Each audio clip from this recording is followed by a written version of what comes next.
Hello and welcome to a deck profile for the premium format. Today we're talking about Angel Feather Gyze. Gyze is an alternate win condition that relies on getting to Dragon Deity of Destruction Gyze, which will then let you put a bunch of 0-with dragons into play, and at the beginning of every turn will deal damage equal to the number of 0-with dragons in play, which means that you'll be dealing 5 damage a turn, essentially. In order to get there, we're playing a deck with a lot of defensive cards. Everything in the deck is dedicated to survival or to hitting triggers, because Gyze flips over 0 dragons when you hit triggers, and you need all 5 flipped over in order to flip into Dragon Deity of Destruction Gyze. So it's a deck that aims to damage deny the opponent, to avoid giving them resources, and then after it gets to the mid or late game, when it's got all 0 dragons up, it turns into this Gyze and then tries to survive for one more turn in order to get to the start of the turn and deal 5 damage to the opponent, which means we need them to be at 1 or 2 damage.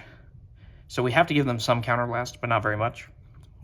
For some decks, that's going to be enough to cripple them. For others, it means we're still playing a real game of Vanguard against them. So you'll have to know the meta pretty well. The downsides of this deck are sometimes it just gets early rushed before it can hit the triggers. Sometimes it just can't hit the triggers it needs and it takes too long to get going. And sometimes there are a few decks that just hard counter this effect, like Mega Colony, and that just stop you from getting going in the first place. So without any further ado, let's get into the list. Starting with the most important card in the deck, our starter. This is Neon Gyze. It's a starter that doesn't generate a quick shield and doesn't draw a card, but when you ride over it, it goes into the G zone face up, but it doesn't count towards generation break. And then it gives you a red text ability that whenever you hit a trigger, the power increase of triggers becomes bind to 0 with dragon face up. And then when you have all 5 face up, you can ultimate stride, which means striding by discarding a card of the same name as your Vanguard, into Dragon Deity Destruction Gyze, which will then ride onto V. It'll remove all cards on your in play from the game on your side, and then it'll call all the 0 with dragons from the bind zone, and then it'll give them resist. It'll make them unable to be attacked. It'll make you unable to call anything besides 0 with dragons, and then at the beginning of every turn, it'll deal 1 damage for each 0 with dragon play. On top of that, it's also a 30k Vanguard, which is surprisingly solid. That's going to make it very hard for certain decks to attack into your Gyze, especially if you hit a defensive trigger after you flipped over into this Gyze and you can once again get power increases. So this is a surprisingly resilient card. Some decks literally just can never hit over this number consistently or can't hit over it for more than 1 card guard. And so you'll be able to just 1 card guard their entire turn and shut down several of their attacks. The fact that we're dealing 5 damage at the beginning of every turn means that we're guaranteed to win by the second turn we have Gyze in play, because there's no way they can heal 5 times in a row. And if we allow ourselves to go up to 5, or with the use of one of our strides, with the use of this stride up to 6, we can make it so that the opponent is basically guaranteed to not heal. They'll have to hit the over trigger to have a chance of surviving. So you'll also notice that I've got a backwards card in a sleeve here. This is technically not legal to do, but I do this so that I don't have to have the Gyze in the same sleeve and I don't have to pull it out and flip it over time. So I put this card in here for casual events. I use this as my starter, and when I reveal this as my starter, I grab the Gyze from my G zone and I put it onto V and I get rid of this card. Technically, you need to play your Gyze in a sleeve that matches the rest of your deck, which means you're going to need to pull it out and flip it over whenever you transform it. And that means you should only double sleeve this deck, and you should double sleeve it by using a solid colored sleeve and an inner sleeve, in my opinion, because the other way is going to be just too inconvenient to constantly fiddle with, because you're presumably going to go into Dragon Deity Destruction Gyze every game. So, my opinion, double sleeve this deck, and for your casual local events, you can probably get away with doing this, and just ask a judge or the TO if they're cool with it first. Otherwise, just sleeve the Gyze in a normal sleeve with the rest of your deck. Now let's get into the actual main deck. We're starting with our main ride target, Gavrail. We're playing a 2-2 split of the G Gavrail and the V Gavrail. The G Gavrail gives us access to our History Collection Stride, which is really important because it'll give us 2 protect markers when we're going first on turn 3, which is really solid for helping us survive. On top of that, it'll also give us a useful defensive effect because we can't get power increase from triggers defensively because our triggers instead bind to Zeroth Dragon.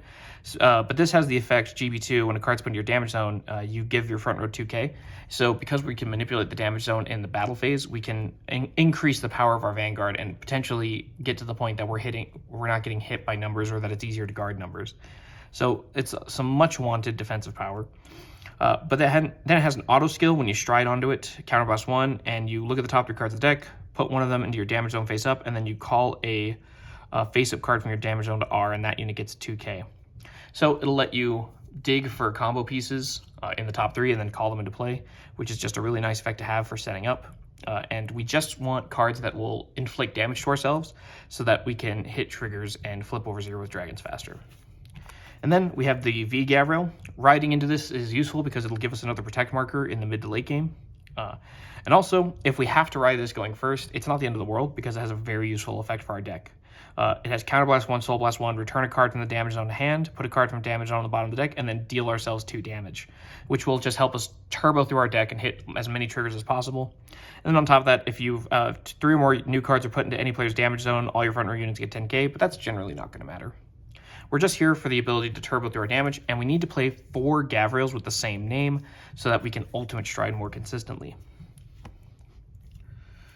Next up is our other main grade 3. This is going to be 4 copies of Black Observe Hamiel. Again, we're playing 4 copies so that we can ultimate stride if we have to by riding this card and pitching another one. And then it has a really good on-play skill.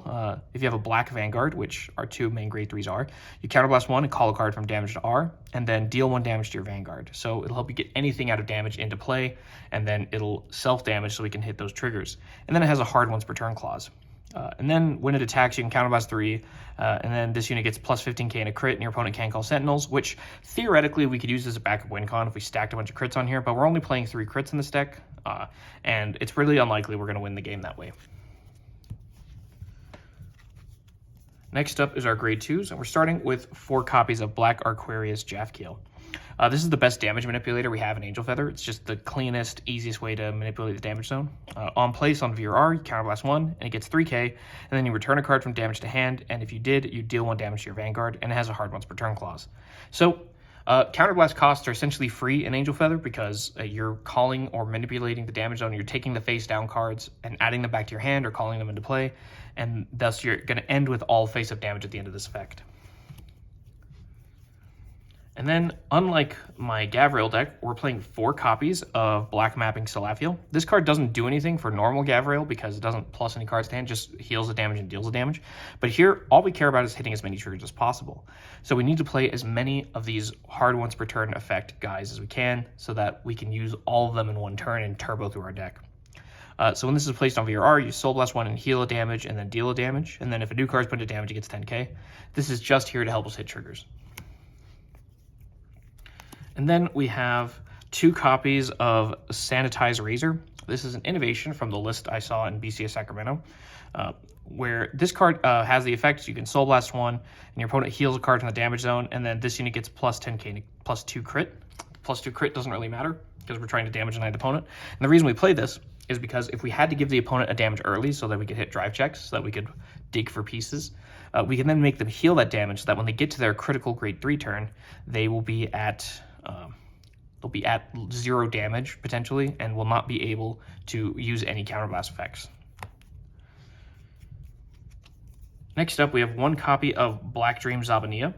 This is a really solid card with Protect clans, or Protect markers, I mean, because it has GB1 when the unit's placed on R. If you have a Vanguard, Gavrail, same, counterblast 1, Soul Blast 1, put a card from hand into damage zone face up. So if we put a Protect marker in, the Protect marker can't exist at the damage zone and will effectively heal the damage because the rest of this effect will happen. It'll call a card from damage to R, it'll heal a damage and then deal damage, and if you did the math, that means if you put a Protect marker into your damage for this cost, you'll be 1 damage less than you started. So it's a way to forcibly heal down a damage and can stall the game out longer to help us buy time to hit those triggers, to flip the Zeroth Dragons, and to find ultimate stride. On top of that, it's just a really solid way to churn through our damage if we have to. Next up is our grade 1s.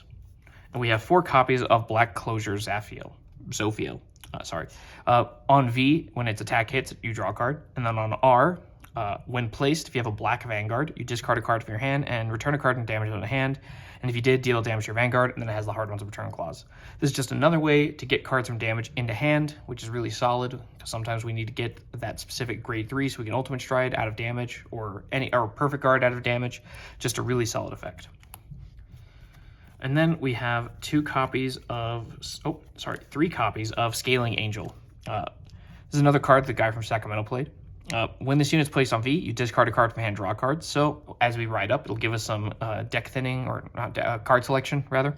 And when this unit's placed on R, if your drop is a normal unit, put a face of Great Twirler's card from your damage into Soul, choose a normal unit from drop and put it into your damage zone. So this will help us build Soul to pay for costs. And it can get cards from our drop zone back into the damage zone, which means that we can then recur those cards by using our damage zone manipulation effects. And then we have 2 copies of Black Call Nakir. This is the Gavrail Searcher. When on place from hand on R, you reveal a grade 3, you search for Gavrail, and then you discard a card. And then it pitches to Stride as a grade 3. So just make sure we can hit Ultimate Stride, and that we can pay for Stride, and so that we don't miss our grade 3 on write-up, and we can find the History Collection Gavrail if need be, or we can find the V Gavrail if need be. And then next up we have 2 copies of Honolly. Honolly just slows down multi-attack. Rear guards can't attack the Vanguard in the 5th or more battle unless they pay Counterblast. And then it has errata that you can remove from the game to apply that effect on the opponent's turn. And it's been errata to have 10k shield as well. So it's just a really solid defensive card. It stops multi-attack decks, and combined with our damage denial game plan means that the opponent essentially can only attack us 4 times a turn. Unless they use a Vanguard swing as the 5th attack, in which case they won't have to pay Counterblast for it. But if the Vanguard is the last swing, they don't get to assign triggers anywhere but the Vanguard. And then we have 2 copies of Asispine Hamario. I think this is where my list deviates from other lists, because I really like this card. This card can be pitched for the cost of G-Guardian, which is really nice, but it also has a really solid effect when it's called to Guardian. You can remove a heal trigger from hand or drop, and this unit gets 5k shield for each face-up card in your damage zone. So if you're at 5 damage, that's plus 25 shield, which is really solid. And if you combine it with this Stride, which lets you go up to higher damage than you normally would without losing, you can really get a lot of shield value out of this. And then you can Counterblast 1 if you have more damage than the opponent, and you get 5k your Vanguard. So this can help us bump our Gyze up to a 35, which can put it out of range of a lot of decks. And it's just a really solid extra shield value. And it's big shield even after we've used Ultimate Stride. So when we Ultimate Stride, we lose our G-Zone. It gets removed from the game. So getting ways to guard still effectively without having access to G-Guardians is really important. And then I'm playing 1 copy of Protection Twincast. I believe, based on how this is worded, if you're on Gyze, this will guard for 20k shield, which is really nice. But usually it's just a card you can safely discard for costs and then still get defensive power out of from the drop zone. It's a 10k shield Blitz Order, and then it can remove itself from the drop to get 5k for each grade of the unit being attacked. So it's just a nice little defensive boost. Often we can guard 2 attacks with this. If the first attack is small and then the second attack is big, we can potentially get a 2-for-1 out of it. Next up is our triggers, and we're starting with 4 of the grade 3 heal Transcendentant Divider Cassiel. These can be pitched for Stride, which is really important. Importantly, in this deck, we can ride a heal and then pitch a heal to Ultimate Stride if we have to. And then they have a useful defensive effect. If you haven't ridden grade 3 yet, you can either give 10k to your Vanguard, or you can give -2 crit to an attacker. Really, really important for this deck. You can theoretically also play Reverence Rush Dragon, which will then let you solo last 1 and put a grade 2 or greater card from drop on the top of the deck. You can put a grade 3 heal on top and guarantee a heal. Next up, we have our Draw Trigger PG. We're playing 4 copies of Battle Cupid No Seal. I don't play Elementaria in my list because you can't Elementaria when you're on Gyze. Elementaria says if you have a grade 3 or less Vanguard, but Gyze is a grade 4 and sticks around after the end of the turn, so you won't be able to Elementaria for the rest of the game. So you'll have to use it early if you do play it. But this is the Draw Trigger PG. It's fine, and we can reuse this if we can get it into our damage zone, and we can pick it back up and use it again, which is really solid. And we want to play Draw Triggers in this deck because we don't really care about critting the opponent. We don't need the additional kill pressure from crits. We just want the extra cards in hand. And we don't get the power increase from triggers either, so we need more cards in hand to survive more than anything. And then we have 4 of the Draw Trigger from Standard, Protection Magic Perobi. These are 10k shield when the opponent's on grade 3 or greater. These are just more draw triggers with additional shield power, really solid, but you can't use them early, which kind of sucks. And then I am playing 3 copies of the History Collection Draw Crit Black Spark Munkar. The reason I'm playing this is that it has 15k shield, which is slightly better shield value than another draw trigger would be. Well, actually, if we played another draw trigger, it would have to be a 5k shield draw trigger, which would be strictly worse than this in terms of shield value. The crit isn't really a downside because we can call an additional unit and give the crit to that so that we don't ever deal more damage to the opponent than we expect. And when you hit these defensively, they're the same as the draw, but the additional shield value of them being 15k is really appealing to me. And then I have 1 overtrigger, Spiritual King of Night Sky, Nyx Lazelia. So this overtrigger has a second power increase in its additional effect when you drive check it. And if I understood the rules correctly, Gyze changes the power increase of your triggers to choose to 1 zeroth dragon from your G zone, bind it face up. So if you drive check this, you'll get the 100 million, which will flip a 0th dragon. And then this 10k will be changed to flip a 0th dragon. So if I've understood the rules correctly, you will get to flip 2 0th dragons off of hitting this, which is really, really good. And on top of that, it'll just forcibly heal you down 1, which will help you stall, which is all we care about, is stalling until we have Gyze active. So that's the main deck. Let's get into the G-Zone. Starting off with our 5 0th dragons. You have to play the 0th dragons besides Ultima. Ultima is choice restricted with the Overtrigger, so you cannot play Ultima in this deck because we're a Keter clan, and we can't play the Overtrigger if we play Ultima. We are never going to use these 0th dragons for anything, so it's not even a downside that we can't play the Keter one. All we care about is getting these into bind zone and then calling them R, where they're essentially 25k vanillas that can't be attacked and can't be removed from play. And they're just there for Gyze's auto damage effect, and occasionally you'll use them to bully the opponent's rear guards. Aside from that, we literally don't care about any of their effects. We just need to play 5 of them. Next up, we have 2 copies of our History Collection Stride, Holy Seraph Uriel. This gives us super tech markers if we don't have any imaginary gifts yet, and we're on Gavrail. And then it's a superior stride, so we can go into it even when the opponent's on grade 2. And it has an on hit that always activates, where we look at the top 3 cards of the deck, choose a card from among them, put it into damage, and then call a face-up grade 2 or less card from damage to R, which can either give us an extra attack or just give us more damage zone manipulation from the on-blaze effect, which is really all we care about. And then these are our self-healing strides. 2 copies of Holy Seraph Raphael and 1 copy of Raphael Mitra. Holy Seraph Raphael says GB2, choose a face-down card with the same name, turn it face up, choose a card from your damage zone and heal it. So it's just resource-free self-healing, which is really nice. And then Mitra has the cost of Counterblast 3 and turn a card from the G zone face up, discard 2 cards and heal 2 cards on the damage zone. So we can just use these to stall the game out and delay the inevitable. Next up, we have 1 copy of Holy Seraph Azafkiel. This is a really important stride for this deck. It has the effect, discard a card from hand, choose up to 3 cards in total from drop and circles other than V, and put them into damage zone face up. And all your front row units get 10k for each normal unit, and this unit gets drive +1 for each trigger unit put. And then for each card put, choose a card from damage zone and heal it. So you could basically flip over all your face down damage with this and replace them with face up damage cards. The other main benefit is if we just put 3 triggers in, we can get a 6 drive check Vanguard, which will both A, help us survive, and B, help us hit a lot of triggers to flip over our 0th dragons. And then we have 1 copy of Holy Seraph Basasio. This is GB3 on place until end of the fight, which is the rest of the game. The number of cards in your damage zone for you to lose becomes 7, and if your G zone had 5 or more face-up cards this unit is placed, it becomes 8 instead of 7. So theoretically, if we burn a lot of G Guardians early, and we had our History Collection Stride, we could, in theory, turn 4, play this, and get the 8 damage instead of 7. But that's pretty unlikely.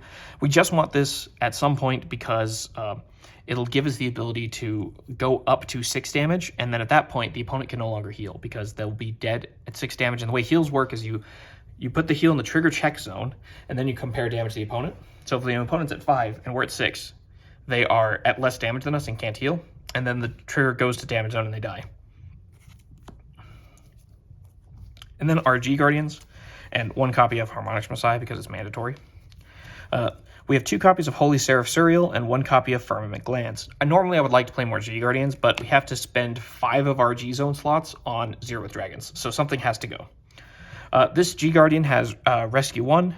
When this unit is placed on G, Counterblast 1. If you do, look at the top card of the deck, put it on the top or bottom, choose a card from the damage zone to heal it, and then deal 1 damage. So you can stack triggers and then hit those triggers to flip over 0 with dragons, and you can heal important cards out of damage. And then we're playing 1 copy Firmament Glands, which is Counterblast 3, Soul Blast 1, choose a card from damage zone, call it to Guardian, which just lets us call perfect cards, triggers from our damage zone to Guardian, and get a free perfect card effect. Or the other benefit is that because we're calling a card from damage to Guardian, we've essentially healed 1 damage. So these are really powerful defensive effects to have access to. And you want to spam those early and aggressively, because once you go into Gyze, you can no longer G Guardian, because you lose you remove your G zone from the game when you Ultimate Stride. Yeah. So normally I would show like attack patterns at this point, but this deck doesn't really have any. Really, all it is playing all these Angel Feather cards to churn through your deck and activate as many triggers as you can, and then flip over 5/0 with dragons as fast as possible, and then pitch a card the same name as your Vanguard to go into Gyze. That's really all there is to it. The nuance of this deck comes from navigating the matchups defensively, and also from damage controlling the opponent. We need to know exactly how much Counterblast and when we can give them in order to minimize the power of their deck and keep them at 1 or 2 damage so that Gyze is an instant kill. But if we give them too much damage or damage at the wrong time, we can get hard punished for it and potentially die. And we also need to manage our defensive value in hand, our shield value in hand, in order to make sure that we can survive after flipping into Gyze. And so navigating that part of the deck becomes kind of complicated and pretty difficult. The other big problem for us is Mega Colony. Gridora says you can't call units from any zone other than hand, which means that we can't call 0 with dragons from bind zone. So against Gridora, we have a potential 1-turn window if we go first or second. If we hard damage deny the opponent going first and then get all of our 0 dragons flipped up on our grade 3 turn, on our History Collection Stride turn, then theoretically on their first stride, if they have no damage, they can't go into Gridora. And then that means that they'll be, because Gridora requires 1 CB, so they'll have to have the heal trigger to inflict 1 damage to themselves, because the grade 3 heals can deal 1 damage. They can put the top card of your deck into the damage zone if you have no damage. So you can forcibly generate 1 Counterblast with a grade 3 heal. So they don't have a grade 3 heal. They will be forced to go into Harmonics Messiah, which also has a self-damage effect. But they won't be able to go into Gridora that turn, and that means that we'll have a 1-turn window after that to Ultimate Stride and call our 0 with dragons. If we can't set up that 1-turn window, either because they have a heal trigger in hand, or because we bricked and didn't get enough triggers to flip over our 0 with dragons, then we now have to shift to being a super grindy deck where we're hard damage denying them and stalling until all 4 of their Gridoras are gone, or until they go into a different stride. The opponent might mess up and go into their History Collection Stride if we aren't pressuring them, or if they don't know what this deck does. But if they ever do go into Gridora, we cannot go into Gyze that turn. We have to wait until a turn where they can't go into Gridora. So that matchup is really hard. You pretty much have to dodge it, or you have to hope that you get very lucky. Aside from that, your biggest problems are decks that can like turn 3 kill you, or that can go wide with lots of Excel markers and attack you repeatedly. Those kind of decks can be a big problem. But any deck that requires Counterblast to function, we can theoretically cripple and stop from being able to meaningfully pressure us, as long as we choose our moments right. And for decks that we can do that to, sometimes we can also be basically immune to their game plan once we're on Gyze, because we'll have 30k power. So sometimes it's smooth sailing, and there's nothing really the opponent can do about it if we play correctly. But this deck can be quite challenging, because you need to know everything about every deck you're facing in order to know what you can do to them to disrupt them, and which decks you can afford to give Counterblast to and which ones you can't. But that's it for now. That's pretty much everything you need to know to start playing Gyze, but a lot of this is going to require practice. You're going to have to learn the combo lines for getting all these self-damage effects and damage manipulation effects to maximize their power, as well as you'll have to learn what to mulligan for by matchup experience. So there's not a lot that I can explain to help you get better with this deck in this video. It's mostly just going to be you playing it and gaining the experience yourself. But that's it for now, and as always, good luck card fighting.